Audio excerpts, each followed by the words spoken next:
নমস্কার। দেখো, যারা পশ্চিমবঙ্গের বিভিন্ন কলেজে ডিএলএড এবং বিএড করতে চাইছো বা করছো, তাদের জন্য একটি কিন্তু ব্যাড নিউজ আছে, যে কেন্দ্র সরকারের নির্দেশে কিন্তু প্রায় 1200 কলেজ এই ধরনের বন্ধ হয়ে যেতে পারে ওয়েস্ট বেঙ্গলে।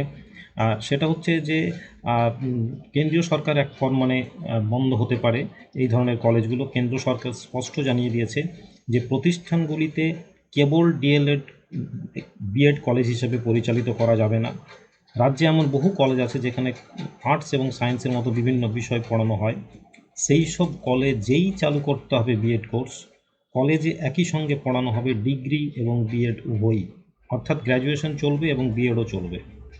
উচ্চশিক্ষার ডিগ্রি বিষয় বা এমএড হতে পারে। বিএডের জন্য একটি প্রবেশিকা পরীক্ষা বা এন্ট্রান্স থাকবে।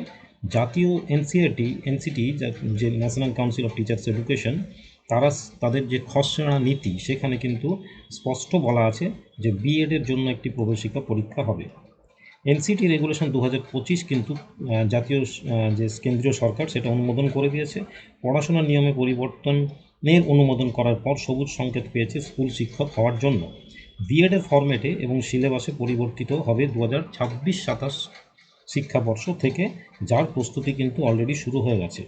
এনসিটি রেগুলেশন 2025-এর খসড়া রাজ্য এবং বিশ্ববিদ্যালয়গুলিতে পাঠানো হয়েছে। 8ই মার্চ অবধি আপত্তি নথিভুক্ত করা হলেও আর কোনো রকম আপত্তি নথিভুক্ত করা হবে না, এটা সরকারি সিস্টেম। শিক্ষক প্রশিক্ষণ পাঠ্যক্রমে পরিবর্তন আসছে প্রায় 11 বছর পর।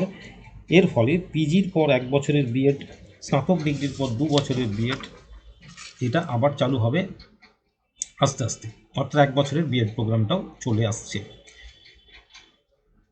কর্মী নিয়োগ হবে এই বিশ্ববিদ্যালয়গুলোতে, এবং এই রকম ধরনের কলেজ প্রায় 1200 আছে, যেগুলোতে কিন্তু শুধুমাত্র এই কোর্স পড়ানো হয়। সেখানে গ্র্যাজুয়েশন পড়াতে হবে, আদারওয়াইজ সেই কলেজগুলো কিন্তু বন্ধ।